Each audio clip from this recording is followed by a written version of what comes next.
Hey, good evening, everyone, and welcome back to the SCB Steelers Podcast presented by DEK Roofing Incorporated of South Florida.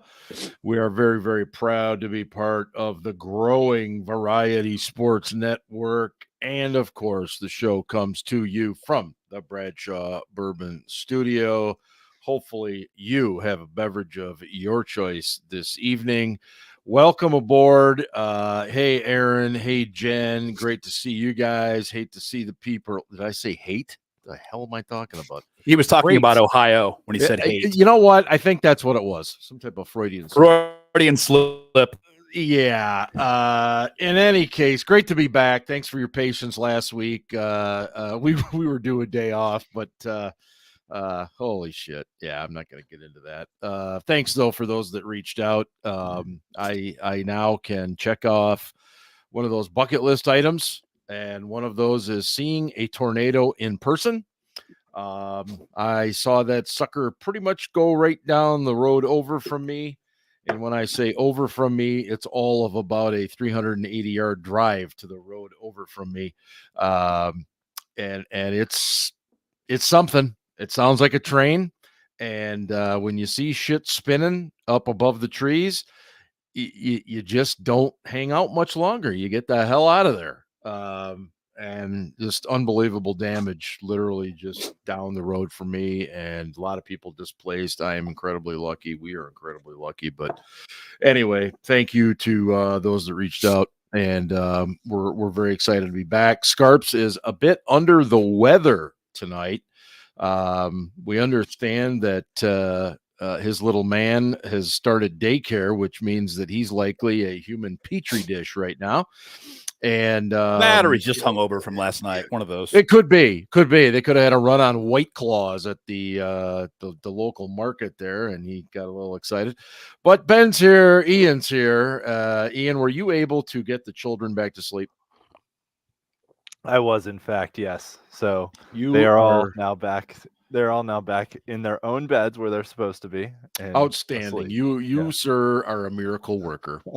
Well, hey, it's been 2 weeks. Our last show was our draft wrap up, and so to be very honest, nobody's really missing a whole lot in terms of hard-hitting Steelers news.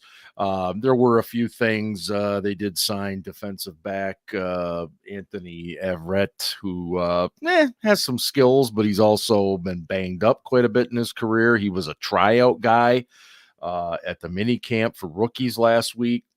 And so we'll see what he does. We'll talk a little bit about the defensive backs later. But obviously the big news is the schedule. The one thing that's great about the NFL is you already pretty much know who you're going to be playing, save for one or three teams, and then eventually you figure that out as the standings get settled, and then it's just all about where everything's slotted. And there's a lot to get into here with the Steelers schedule. Obviously, I think everybody that is here on the show is probably already seen it. But what I want to do, Ian, I want to ask you a question. All right. As a guy who, your family has had season tickets for a long time. Yes. And there's no question, and I think Ben agrees with this as well, that most of the home fans in Pittsburgh absolutely love the 1:00 kickoffs. That is correct. So, and if I can just add, I know you have a question, but it's not just the Pittsburgh fans. It's the people that live in Erie, that live in central Pennsylvania, my cousins that live in New Jersey, that can drive in on a Saturday, stay overnight, go to a 1:00 game, and drive 4 hours back home after the game, right? It's a lot harder to do that for a Sunday night game where you're done at 11:30 and then have to get in the car and drive or miss work the next day. Like Sunday at 1 just works a lot better for the Pittsburgh diaspora of people that have, gone out into the world. Sunday 1:00, you can a 4 or 5 hour drive radius. You can go to those games. As a person that's at about 5 hours, you're hitting the nail on the head. The Sunday 1:00s are the best. I can get there on Saturday, enjoy Saturday evening. I can enjoy Sunday morning. I can go to the game. By the time the game's over, get some dinner, and I can drive home. And it's a late night, but I can do it. Whereas these 4:30 games, obviously the night games, nah, it ain't happening. Early games are over by 1:30 for me. Yeah, I mean, you literally now, Ben. I don't know if I've ever asked you this. Do you guys have breakfast at your viewing site?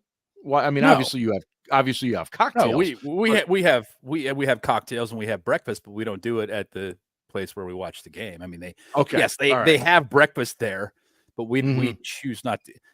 After you go to a place for 20 years, and you've eaten the same things over and over and over again, you're kind of like, I want to go someplace else.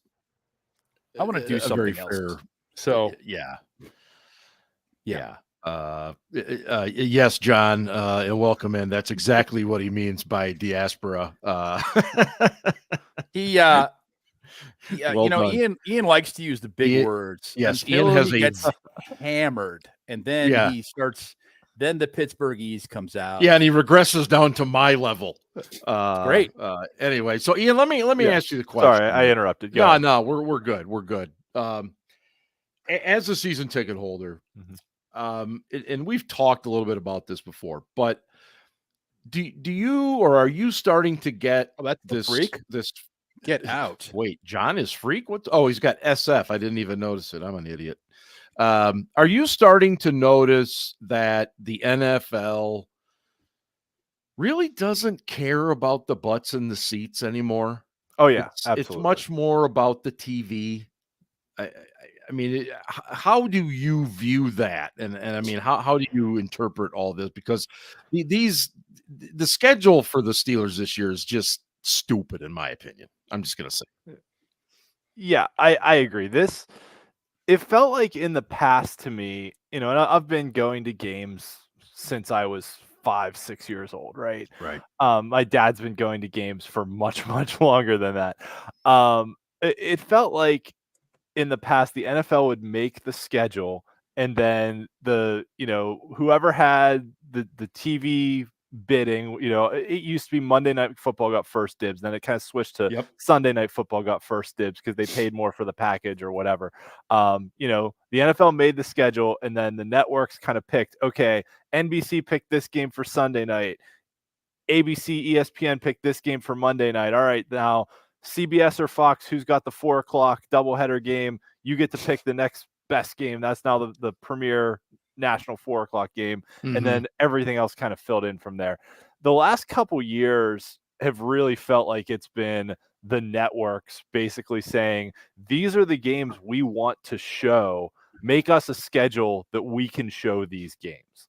And it felt like they almost made the schedule backwards, that it was like, okay, these are the games we want on Sunday Night Football. These are the games we want on Christmas Day. These are the games we want on Thanksgiving. These are the games we want wherever else. And it felt like they almost made the schedule backwards, that they let the TV networks, and I'm including, the Netflixes and Amazon Primes and Peacocks and whatever else of the world in that, dictate matchups, I'll say, throughout the year, and everything else kind of got filled in from there. And I mean, there's a stretch in like October where we've got 3 home primetime games in like a 4 or 5 week span. There might be a bye week in there. Right. Obviously the end of the year with 6 division games in the last 8 weeks is just crazy. Like that has never happened before. Nope. Where we're going to be 10 weeks into the season and have not played a division game. Like that's just ludicrous. And Steelers are a good draw for TV, dude. They are a very good draw for TV. Yeah. I do, and you're right. They're a good draw for TV. They've got some premier matchups this year with teams like Kansas City. That's also a very good draw. Right. But yeah, it's as a season and the ticket Ravens holder, and the Texans same day. So yeah, I mean, I agree with you though. Sorry, kind of sucks. Like it just but the shift in how the NFL gets money has changed, right? It used to be the paying attendees of games made up a majority of revenue for teams. And now it's the TV networks that are contributing billions of dollars to broadcast these things. And that's who they care more about, is the advertising revenue and all that. And you've seen it happen in baseball too, right? Like baseball, it does not matter if they have 0 people attend a game. They'll still make money on it because of the TV revenue. That's why you can have teams like Oakland and Pittsburgh and, even Colorado to some extent that are just like, we'll field a shitty team and still make money, spend nothing on payroll, and it doesn't matter because we'll still make money. And the NFL is not quite that bad, but they definitely care a lot more about the TV audience. And the sad thing is that season ticket prices keep going up and up and up. I mean, I don't want to like bitch about it, but over the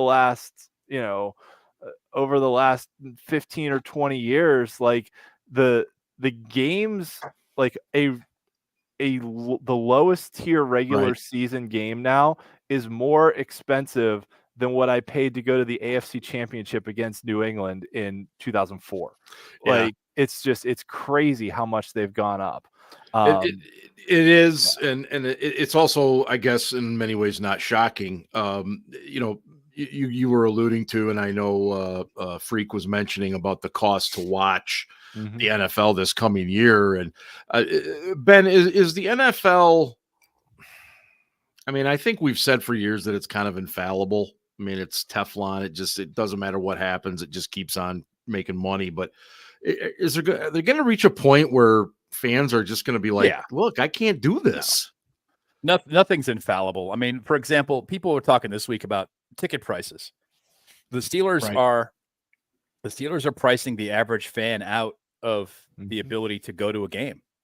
The Steelers, the Pittsburgh Steelers are doing this now. Not like the Dallas Cowboys. They did that years ago when they opened the new stadium. They, remember somebody telling me they went and parking was $90.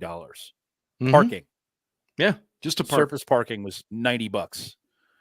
Things along those lines. So, the Steelers though are beginning to do that, where they're pricing the average fan out and just trying to kind of keep up with the Joneses. I mean, the Steelers don't have a great stadium. They don't. They don't have a lot of the amenities that a lot of the other stadiums have. Seattle has their own pre-funk area where you can go in and buy food and buy drinks and drink beer and sit around, and you're inside. You are inside, walking around, talking to people, and you're not in the stadium. You still have to go and give them your ticket to get in. But how would you, Ben, how would you compare that for people that have been to Heinz, Acrisure, and walked around a little bit? How would you compare that setting, let's say in Seattle, to what Pittsburgh offers? Put the gold lot inside and have no cars. Yep. No cars. That's what Seattle's got going on. So basically it's a convention space. It's an event space. It's a convention space adjacent to their stadium. And they have another one on the other side that I've never seen. I've never been inside of. Okay. Yeah. I just, by comparison, and that's not a new stadium. It's at least a decade old. Right. Might be older than that. And I know, I know Green Bay, as old as Lambeau is, they've tried to make some similar type things, creating Titletown around Lambeau and stuff. But, I guess just back to my original point is to answer your question, I think that eventually they are going to go too far. Yes. Okay. It just kind of depends on what happens, with the economy and with those concerns, and when they eventually decide that people aren't going to come to games unless they change it, and that they can make more money if people are actually sitting in the seats, that they will do anything different. Well, in the meantime, they're going to do what they do. Well, and we also talked this week, the Cowboys coming into town, and I was there the last time the Cowboys were in Pittsburgh, and it is horrifying to see that many Cowboys fans in the Steelers' house, so to speak. But the honest, brutal reality of that is that's starting to kind of happen every week that the Steelers are home.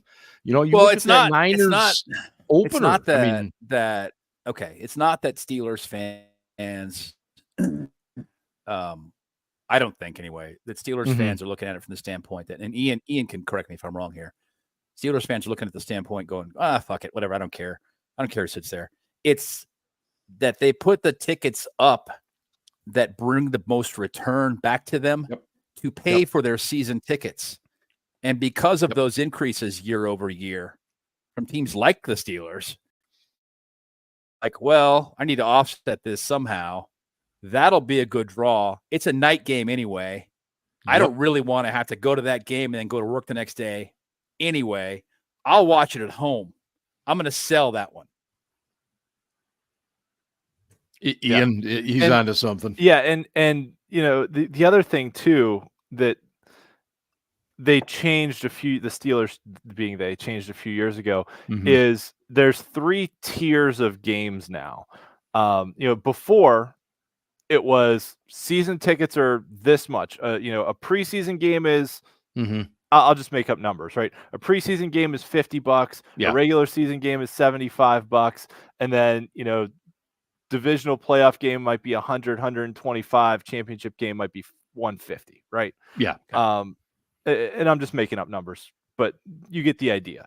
But now the regular season games, they break them into tiers. And so like this year, I think the Chargers and the Cowboys games are the highest tier games. So those just have a face value of a lot more than Chargers some of the other home games. Opener. So Chargers, it's not home opener. It's not the Chargers per se. It's the fact that it's the home opener. Yeah.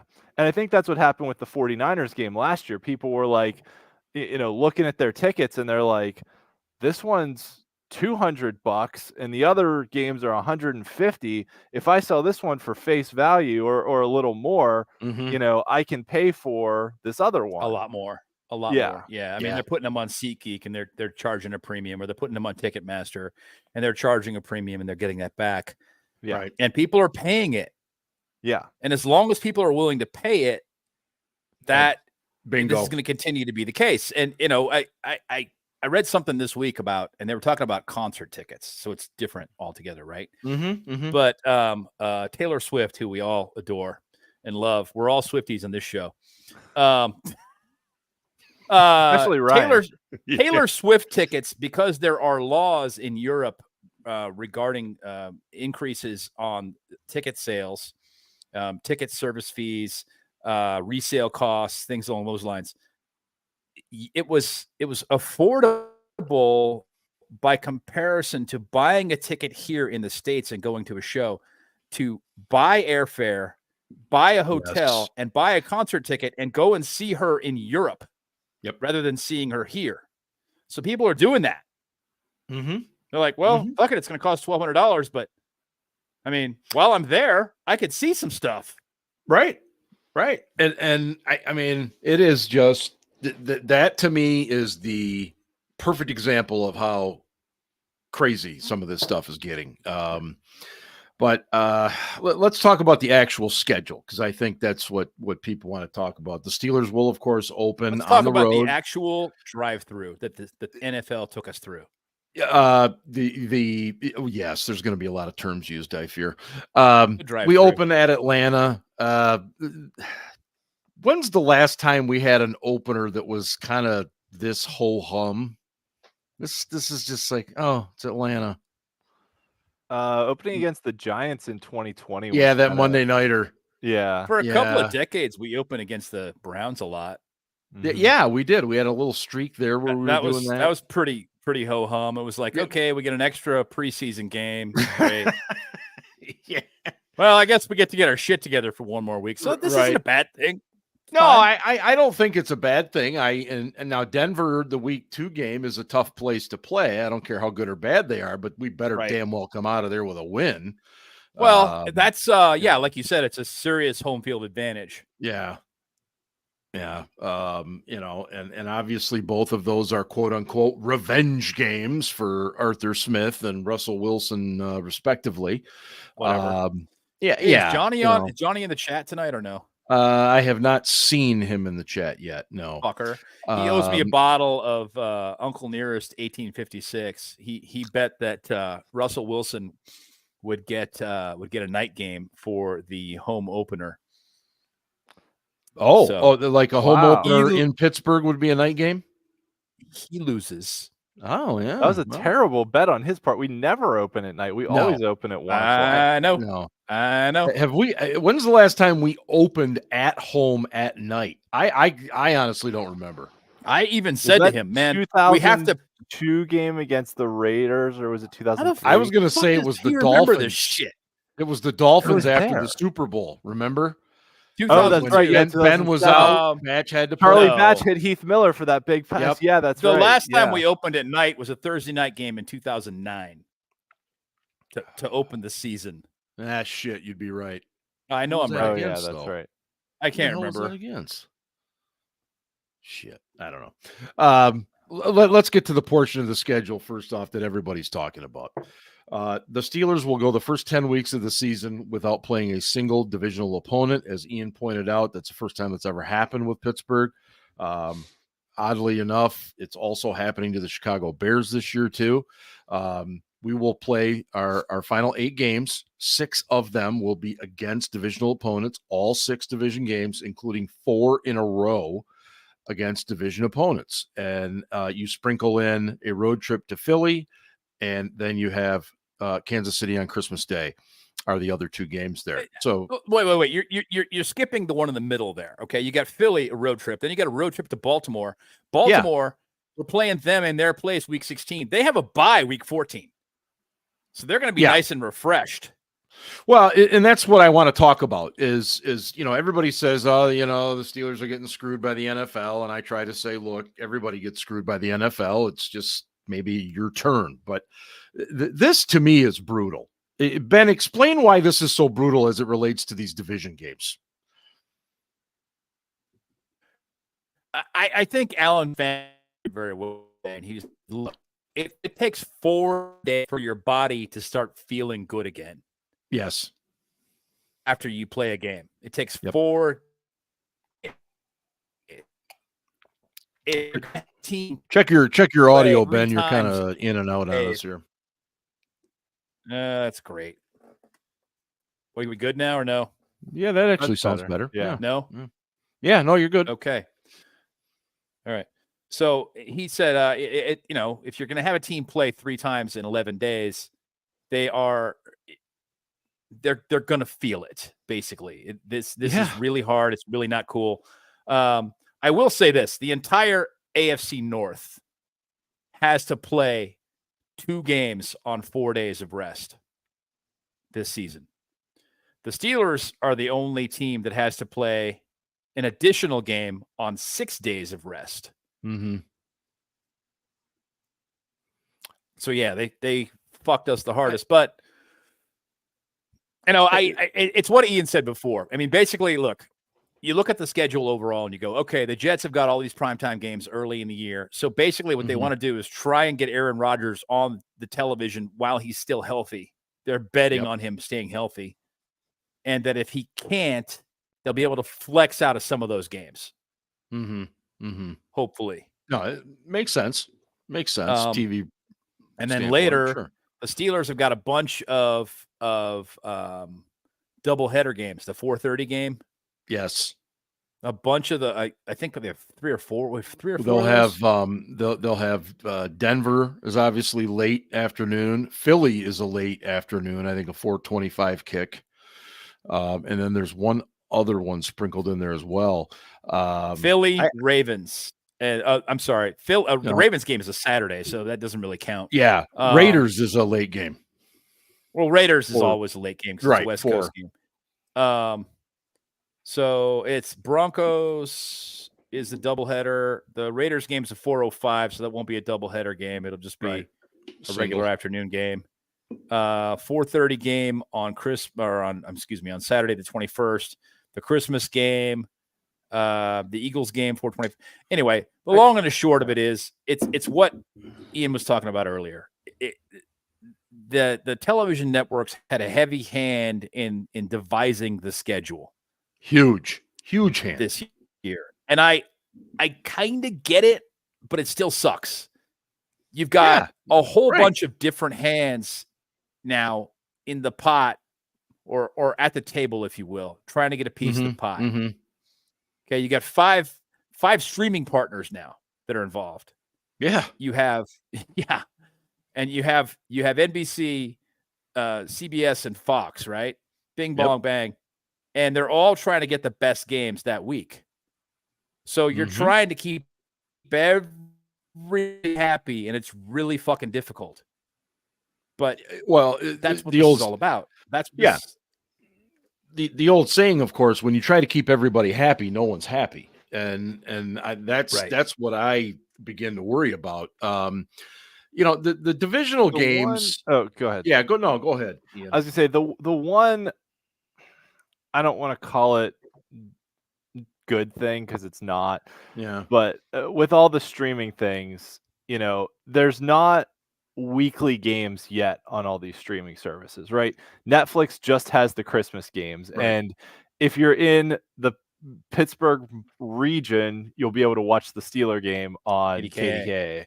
But probably KDK. It might be Fox or CBS or NBC, however it works out, but it should be KDK. It'll be local. Yeah, it'll be local. But since they only have the Christmas games, like if you don't have Netflix and don't want to get it, you can sign up on, December 24th and get it for a month and just pay 1 month and then cancel it. And it's not like a cable service where you have to sign up on a 2-year deal and all this stuff. Like Prime you kind of have to get for the whole year if you want to watch Thursday night. Okay. Peacock has a couple games here and there, but if you have Comcast, you might already have Peacock with it. They were doing that for a while. So, or if you have YouTube TV, you're kind of screwed, but like I do. No, if you have YouTube TV, you can buy the whole ticket's a lot cheaper. Watch every game. Yeah, that's true. You could buy the ticket package. That is also true. You could do that. So there's options. $350. I would call that cheap. No, are you guys surprised? What time is the second game on Christmas? Because we play at 1:00 Christmas Day. They play at 4:30, I think. See that I saw it listed at 1, and I thought to myself, that's got to be wrong. You're not going to have the whole country available and play that at 1:00. That means 10:00 out west. People are still opening presents, for crying out loud. The Steelers are playing at 1:00 on Christmas. They are playing at 1:00. Yeah, they are. See, that just seems odd. I would have thought they would have wanted a 4 and then an 8. Something like that. I agree with you. I completely agree with you. Or a 3:30 and a 7:30 or something like that. Exactly. That makes more sense to me. But no, the Steelers are playing at 1:00. And I wonder. No, wait. I'm sorry. Yeah, it's 1:00 on Christmas. Yeah, that's what everything I'm seeing says 1:00. Yeah, it's 1:00. It's 1:00. Yeah, and I wonder if that, not that a couple hours makes a huge difference, but I wonder if that has to do with rest time versus like prior games supposedly it like the teams prefer it because players have routines. Yeah, true. And they have things they do on game days. It's a very good point. Yeah, and they like that timing. So I leave my house at this time. I'm in the facility at this time. This happens. It's all of that. And it's it's your body being on a clock. I mean, it's a day early, but it's preferable to plan, after that. That goes to the really good tweet by JJ Watt who was talking about, when the schedule comes out, this is what fans look for. This is what the players look for. And it was very much built around routine. Where is that bye week? Where are the short weeks? Where are the late games, the cold games? I thought it was a great tweet. Made a lot of sense to me. The one I will say, just looking at that, right? Our bye week is week 9. So we've got 8 games in front of it, 9 games behind it, right in the middle of the year. That's pretty good.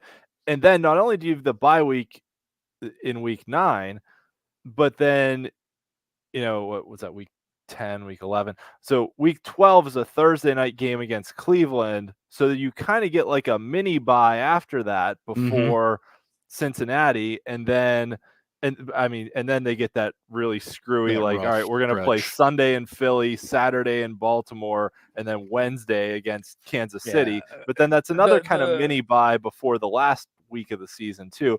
And that was, I think, the biggest thing that worried me was when you have your division games all stacked together, that if you get an injury to a player, this is where I was going to go. Yep. If it's a 3 or 4 week, like a sprained ankle, hamstring, something like that. Hamstrings could be longer, but sprained ankle, let's go with that, right? Yeah. That's a 3 or 4 week kind of thing, but that could knock you out for half your divisional games for the season.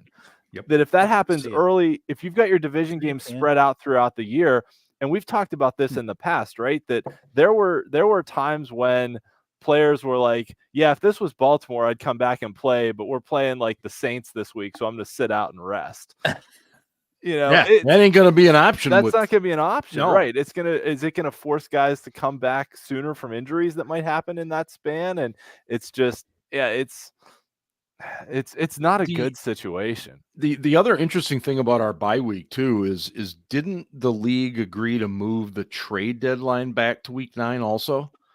It moved back farther, I believe. Yeah. Was it? Okay. Because I don't remember where it moved to, but it did move back farther. I'm just sitting here kind of thinking that, if a team wants to make a deal, and that's a great time to do it, is around your bye week. So I just kind of lining the stars up there.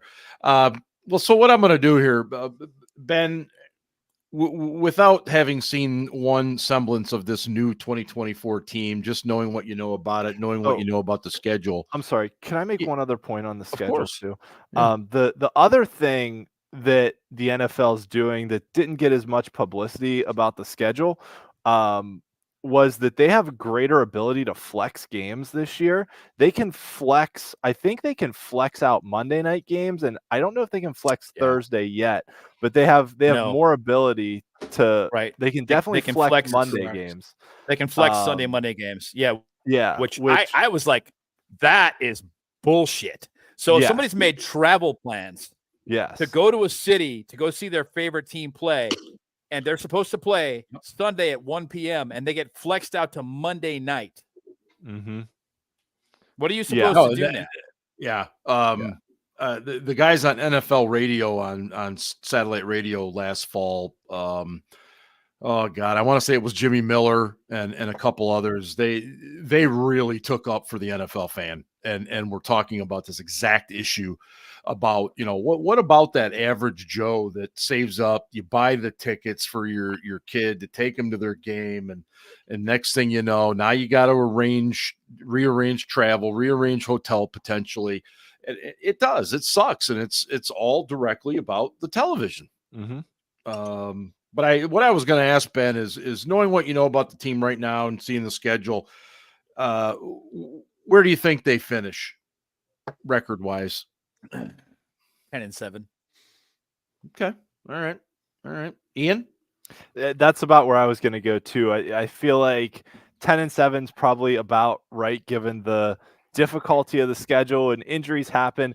Yep. I feel like objectively, injuries might happen to our opponents as well. We've seen that. Oh, that's what I was saying. Yes. Okay. Yeah. There's been years where it was like, we had to face 4 tough quarterbacks in a row and then they all got hurt and we played backups. Mm-hmm. But nevertheless, you play who you play. But I think objectively we're a more talented team, especially on offense this year. So we should be able to score more points, but the record might not show that we're more talented because of the difficulty of the schedule. So if you guys remember, let me finish this point, Ben, real quick. A year ago, do you remember what we were talking about the schedule? We were talking about the finish. Mm-hmm. Holy shit, we got to go to Seattle, then we got to come back and go to Baltimore, and we won both those games.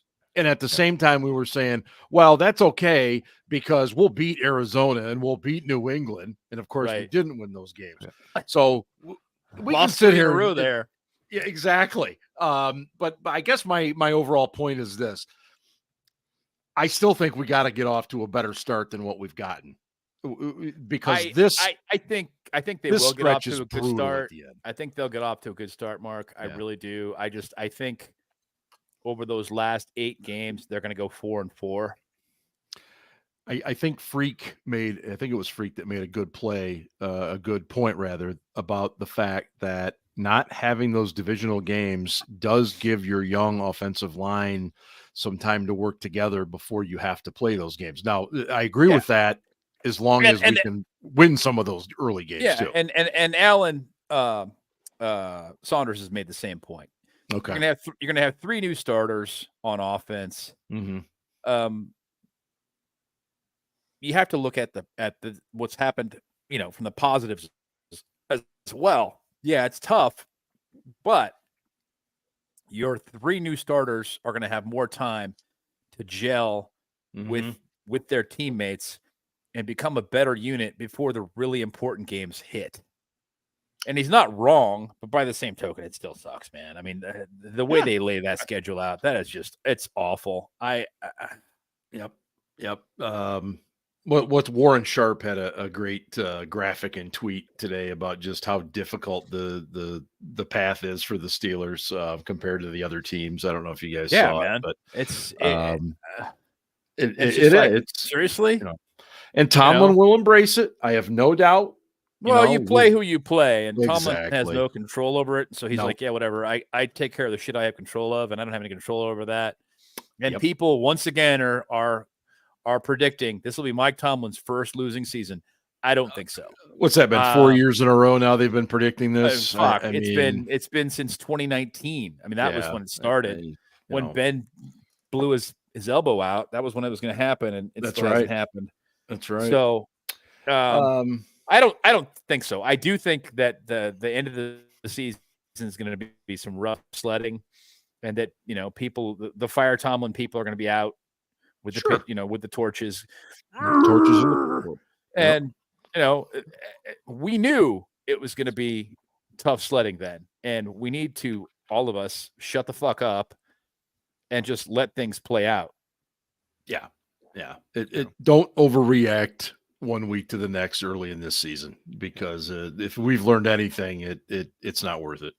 I mean, it's entirely possible they're 6-3 going into that Baltimore game, and then finish, like Ben said, 4-4 and or 10-7, or finish. There you go. There's 3-5 and or 9-8. Yeah.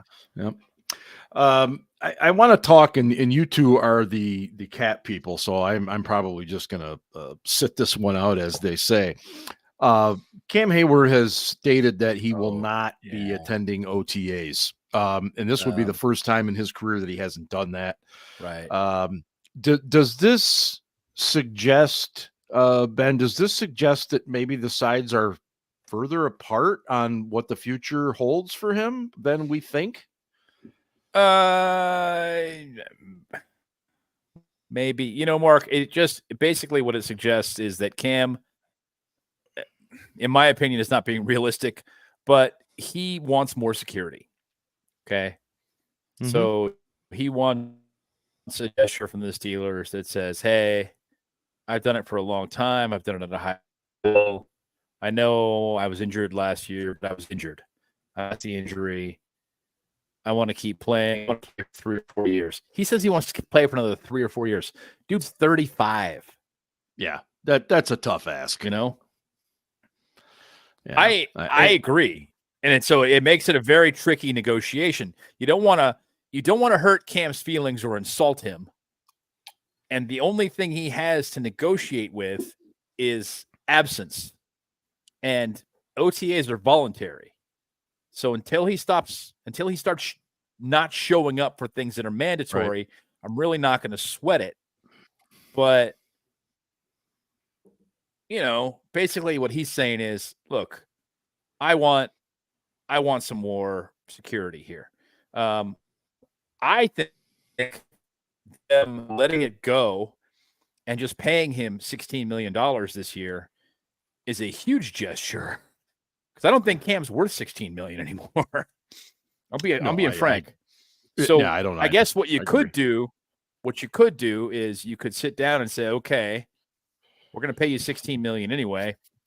We'll give you a $15 million signing bonus, and we'll pay you the minimum this year, and we'll tack on 2 more years or whatever. But the reality is those are going to be team option years. They can cut him at any time. Right. And it would be a deal. It would be a deal just like it was with Troy at the end of his year, at the end of his contract, his career, right, where they basically said, look, dude, we really don't want to cut you. Will you please just retire? Please. Yeah. Ian, I mean, I thought, to me, it was like Cam was kind of a little Ryan Clark-ish. Seemed to be getting that media personality ready to go. I thought maybe, okay, he'll play another year, and then boom, he's off to ESPN or wherever. But he says he wants to play for 3 more years. And some of that could be a negotiating tactic that, there's always the give and take between years on a contract and value and cost and guaranteed money and all that, him saying that he wants to play for 3 more years. I mean, the Steelers don't do a lot of guaranteed money, and I think that's probably about where the rub is on this, that, like Ben said, the Steelers are basically essentially already guaranteeing him $15 million, but 16 million, right? 16. So if he wants that, and that's probably where the Steelers' starting point was in negotiations, if I had to guess, right? That it's going to be, we'll give you $16 million in a signing bonus, but no other guaranteed money for the next few years. And, if you play well, you can stay. If not, then you can go.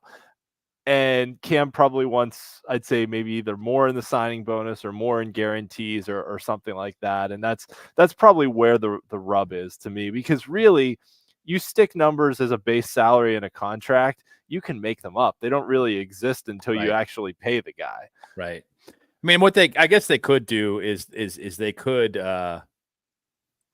give him a roster bonus to, at the beginning of the league year in 2025, that, essentially guarantees he's going to retire a Steeler,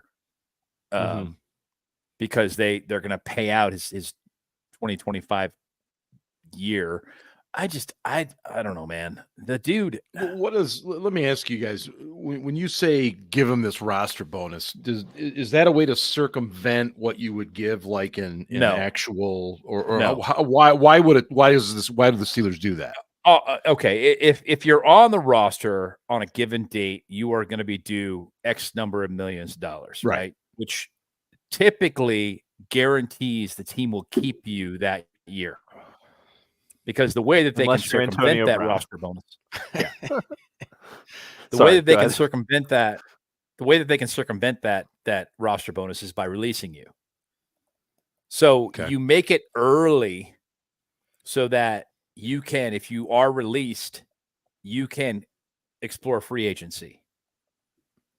I think personally, what's going to happen is that Cam is done after this season in Pittsburgh. I think he's going to try and play another year or so someplace else, and Steelers fans are going to be sad, and he's not going to play very well wherever he goes because he's going to be, 36 and on the downside and still thinking that he can do things that he can't do anymore. And it's going to be what it's going to be.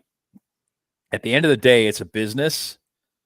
And you can't pay guys that aren't producing anymore top tier dollars You just can't. You have to invest that elsewhere in your team. I know that Cam has meant a lot to the Steelers, and he's absolutely contributed a great deal for a long period of time. But the dude has also made, to this point, $60 million. It's pretty good. It's pretty good. You know, he's not hurt. No, he's not. And Ian, yes, Fletcher Cox got that contract, and I think Cam will get something like that next year. And I if I don't miss my guess, it'll be with he'll go to Kansas City, and he'll play there on a 1-year deal with Chris Jones, and he'll be making $9 or $10 million, and nobody will be impressed. The other thing too is, for a lot of these guys, I mean, they've been football players their entire lives, and sometimes, and you just want to keep doing it because it's what you know. And sometimes it takes you going out there and not having it to realize you don't have it anymore, that you think you can just keep doing it until you just can't anymore. I mean, Roethlisberger had talked about that. Some other guys have talked about that, that it's just like, you think you can go out there and do it forever. And then you go back out there the next season and your body just can't do the things that it used to. And you're like, what's wrong with me? I don't understand. And it's, and then that's kind of when you know that it's time to hang it up, that it's Ryan Clark. Ryan Yeah. Clark, when he left Pittsburgh, he went to Washington for a year, and he wasn't the same guy. Wasn't even close. No. And I mean, but you look at players like the old Brett Favre, who was with the Jets and the Vikings and stuff, and you can't let it go. It's just, you just struggle to let it go. Your mind tells you that, oh, I'm fine, I'll be okay. And I mean, God, listen to those stories and reading the book of Jerome Bettis, how he couldn't get up and down the stairs for 2 days after games, and yet would find a way every week. And I mean, the toll is taken, and the fact that Cam wants to keep playing, I respect it, but at the same time, Father Time's undefeated. Yeah. Well, I mean, Aaron Donald retired, and he's younger than Cam is. Oh my God. Yeah. Aaron Donald retired very how old is he? 33, I think. 33? Intentionally, he retired because he said he'd taken enough blows to the head that he was done. He was just like, I've made enough money. I have a ring. I have individual accolades. I have a Super Bowl ring. I have all the things that I set out to do. I've done all of those things, and I've taken enough shots to the head that I'm like, I want to enjoy my life. Yeah. I don't want to say I played football for as long as I could. I want to say I was successful, and now I can enjoy life. Pouncey kind of said the same thing. He did. Yeah, you're right, Ben. He very much did. I mean, I don't know. I'm not going to get. Pouncey didn't have a championship, but he had all of the. He'll go into the Hall of Fame more than likely. Yeah. He'll go into the Hall of Fame. Yeah, I mean, the guy was an 8-time Pro Bowler. Right. Yeah. I don't remember how many times he was a first-team All-Pro, but I want to say it was 5. I mean, at least, yeah. The dude is going to go into the Hall of Fame. Yeah. He had a great career, and he's done. And he also got to kick Myles Garrett several times. So I'll never forget that. I'm not going to I'll cheers to that too. Yeah, I'm not going to get too fired up over what's going on right now. We're still in mid-May here. And I think there's gamesmanship that's going to be going on between the team and Cam, and so I'm not going to be overly concerned about this. My number one concern, if any, with him is just staying healthy, because we know what he's potentially capable of when he's healthy, even at his advanced age. But if he's not healthy, then to me it just doesn't matter. So we're going to talk about wide receivers.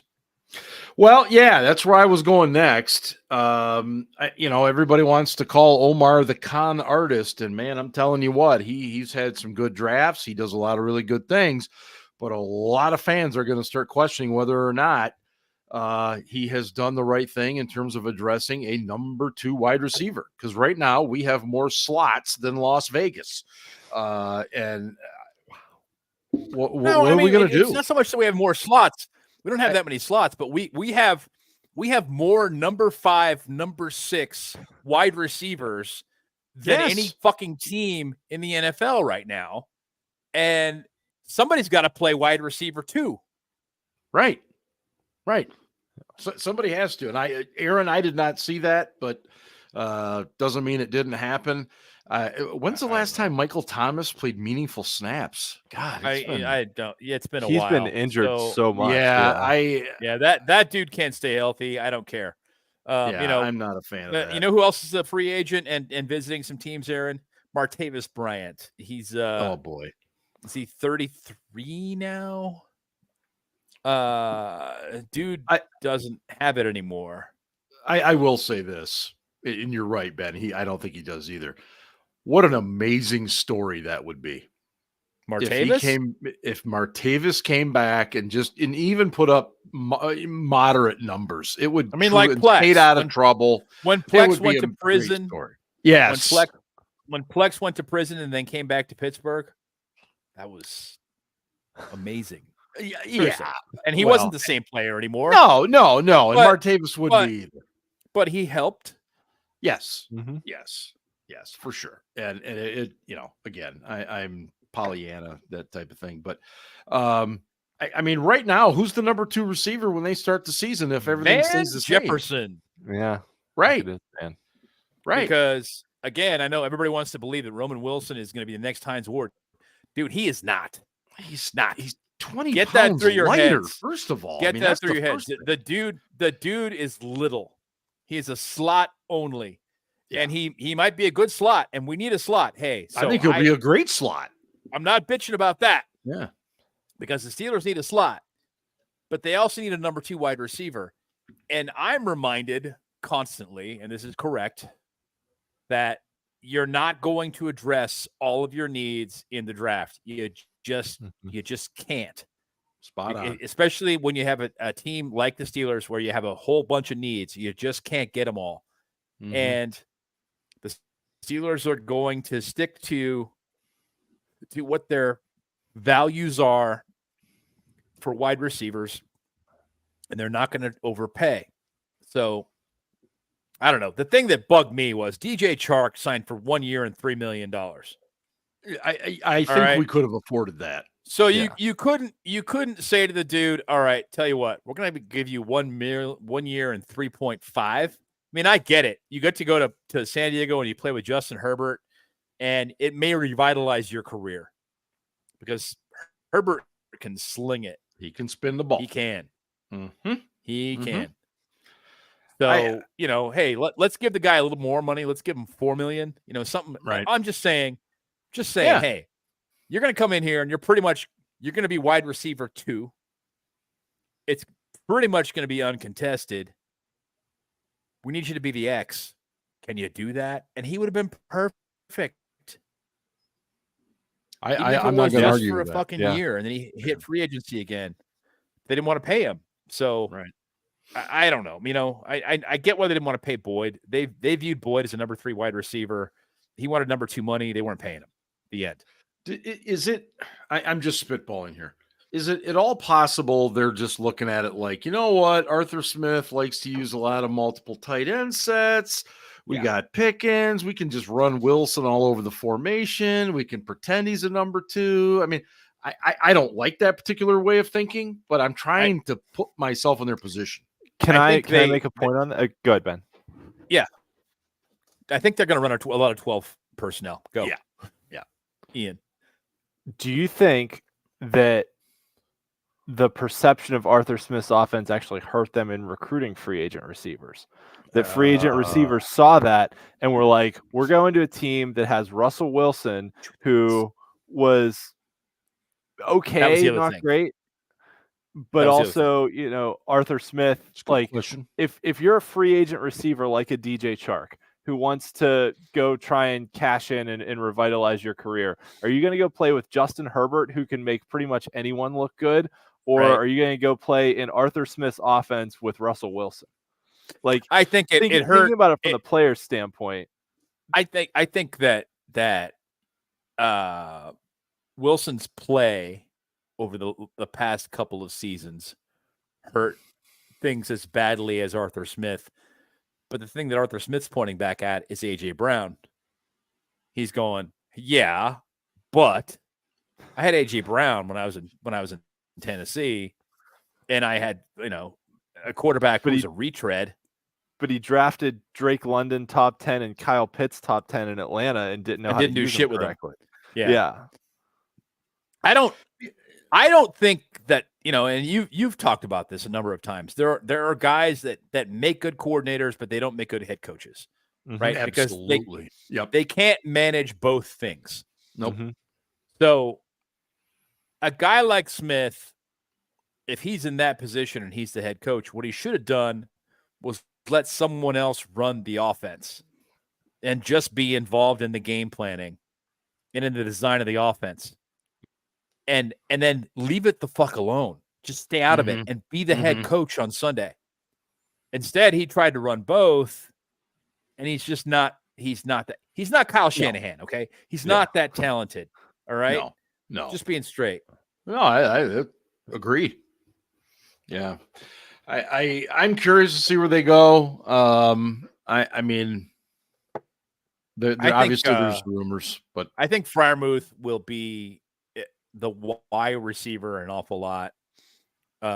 Hopefully it'll be as a result of motion. They'll come out in 12 and they'll split him out in motion, because that always fucks up teams. They're like trying to decide who to cover. That happens to the Steelers a lot when they move around tight ends and wide receivers, and we end up with linebackers on wide receivers, and we're like, what the fuck? Does all of us going, okay, great. Assign a corner, chase that guy around.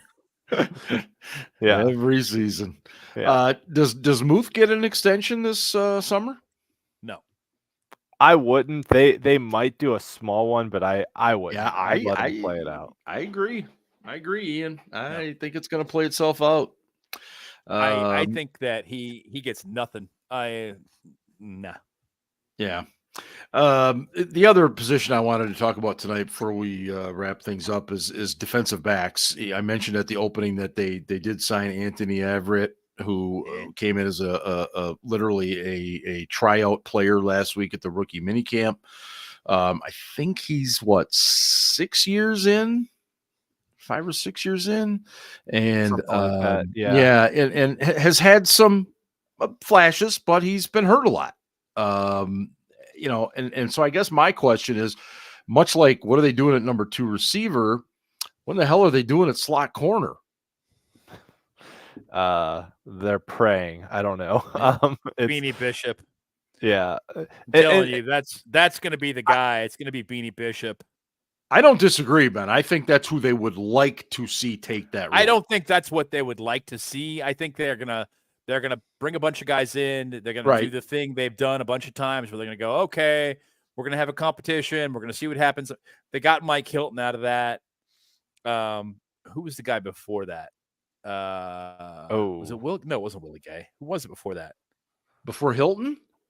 Yes. I'm pulling a blank right now. Jesus, I can see his face. Why do I keep thinking it was? No, it couldn't have been Willie Gay. No. Willie Gay was before that. Yeah, because then Willie Gay moved outside. Right. Mike Hilton. Who was okay? There you go, listeners. Who was before Mike Hilton as the slot corner? Okay. So anyway, what they tend to do is just let guys walk and think that they can grab somebody and just stick them in the slot and it's going to be fine, because what they basically want there is a safety who can cover. They want a safety for run support, but they want a guy who can cover in the short area, because they run a lot of zone inside. So if you're running a lot of zone inside anyway, do you really need a sticky cover corner? No, you don't. What you need is a guy who can tackle and run support, take on blockers, fill the gap, make good run fits, push the run back inside toward the pursuit, and occasionally make a play in the passing game. Does that bring back Patrick Peterson? Yes. Yeah. I think P2 is coming back strictly as kind of a third down type player who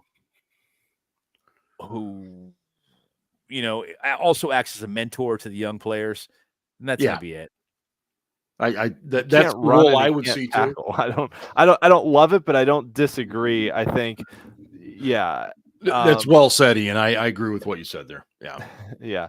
The other thing I'll mention is that it's entirely possible that slot corner, that number 2 receiver is on somebody else's roster right now, because there's guys that are going to get cut during the summer. There's guys that are going to get cut during training camp. Yep. How many guys get cut on June 1st, though, really? I mean, maybe not. I mean, Steelers Freak makes a good point. Sutton could come back. Sutton, for all of the shit that went out there about how there was a manhunt for him and all of that, Edmonds is not coming back, Freak. Edmonds just signed with someone. Edmonds is not coming back. He just signed with somebody. Right. Okay, I get it. I get it. But we have a full complement of safeties. He's not coming back. Sutton could come back again Jaguars. For all of the press coverage about what was going on with Cameron Sutton. He was charged with 1 misdemeanor. Right. Like they made it sound like it was an interstate manhunt, and he was going to be charged to go away for the rest of his life. He was charged with 1 misdemeanor. Right. I'm not laughing at the misdemeanor. John, apparently I'm laughing at the fact that Freak has announced he's high. Cody Sensabaugh. Yes. Thank you, Ian. It was Cody Sensabaugh. God. Okay, so there's no sense in Sensabaugh. When they let Sensabaugh walk, and Hilton took over, we were all like, what the? I mean, Sensabaugh wasn't great, but he was okay there. And then Mike Hilton came in, and we were like, oh, okay, well, this actually works. It's fine. Fine. Mike Hilton was a good first and second down nickel guy. Technically a starter, but off the field in a lot of passing situations. And they just keep doing that over and over and over and over again, and thinking that this guy is easy to replace. I wish that they would get a guy in the slot who was a good 3-down guy. Absolutely. Like a Deshae Townsend. Yep. Deshae Townsend in the slot would be fucking perfect. I mean, we're talking. If they brought Sutton back exclusively as a slot guy, what are your thoughts on that? I'm good with that. From a football standpoint, I wouldn't hate it. Yeah. No, yeah. Right. From an off the field standpoint, from a PR standpoint, I'm not sure. And I think what they're going to do is let the legal process play itself out and see what happens. But here's the thing with that. Sutton has already entered a couple of months ago. He entered an adult diversion program for domestic violence. Yep. If he completes that, he's done. They're not going to charge him. They're going to dismiss the charges, and that's going to be that. That doesn't mean he didn't do it. It means he completed the program and he's on probation or whatever else. Right. As far as Trenton Thompson goes, Claude, love him. More of a free. I don't see him making the team. I think that he might end up on the practice squad. I thought he played well in spots He's more of a roamer, a free guy, free safety, isn't he? Though I mean, I don't. He think played strong as well. Yeah, I don't think he played strong as well. No, he's not a slot, but he played strong. He played. Okay. So he's good in certain situations, but he's not a guy who's going to make the roster. Okay. The other thing they could do, which I would absolutely hate, but they friggin' did it last year, so it wouldn't surprise me, is that now that they've signed some more guys at safety, of using KZ at safety, moving Minka into the slot in third downs, which I would hate. But you also, they signed Deshaun Elliott, right? So, do they plop KZ and Elliott back there and move Minka down? Which we are all on the show screaming obscenities about Minka being played out of position. Minka should be your free safety, middle of the field rover guy. Agreed. Stop trying to move him around. Stop bringing him down to the box. But since they did it last year, I could see him doing it again this year. I'm not saying I'm advocating for it. I'm just saying I could see them do it. I hope not. Yep. I really hope not. Listen, Deshaun Kaiser is your starting strong safety. What? Deshaun Elliott. Deshaun Elliott. Didn't Deshaun Kaiser play quarterback for the Browns? Yeah, he did. Yeah.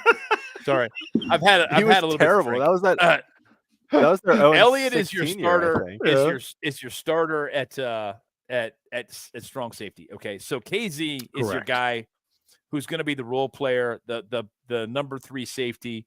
He's going to play in he's going to get a helmet every week, and he's going to be a guy who plays in your 3 safety sets. Hopefully he doesn't take somebody's head off and get suspended again, because that's going to happen if he has another one of those hits. Oh, they'll be watching him. So freak. I agree honestly, about second chances. By the way, I'm with you. That's one of the reasons that you need a guy like Trenton Thompson to be on your practice squad, because, in my opinion, at some point KZ is getting suspended again. Whether it's deserved or not, I think he is. He's targeted now. He's got a target on his back. Yeah, no question. I didn't think he deserved the last suspension. I didn't either. But what do we know? We're just a bunch of nobodies, apparently. Anything else for the good of the order tonight? Obviously, we don't have Casey Kasem. Casey's under the weather, and somebody's being a bitch at home. Yeah, somebody's had a bit too many White Claws. He's probably tossing back some White Claws right now as we speak.